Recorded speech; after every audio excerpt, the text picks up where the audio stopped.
Hi guys, welcome back to a new episode of Wake&Tech.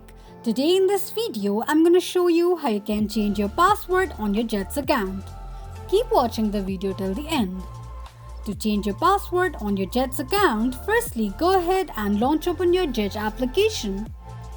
You will end up on the home page of your Zedge account.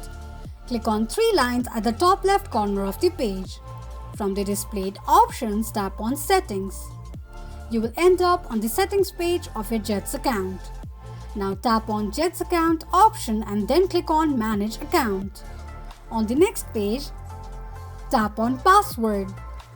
Enter your current password, create a new password for your Zedge account and tap on Change Password option. Click on an eye icon to check if you have entered your password correctly or not. This is how you can change password on your Zedge account quickly and easily just in few steps. If you have any thoughts or queries, let us know in the comments section. Don't forget to subscribe to our channel. Also press the notification bell icon so that YouTube will notify you whenever we post a new video.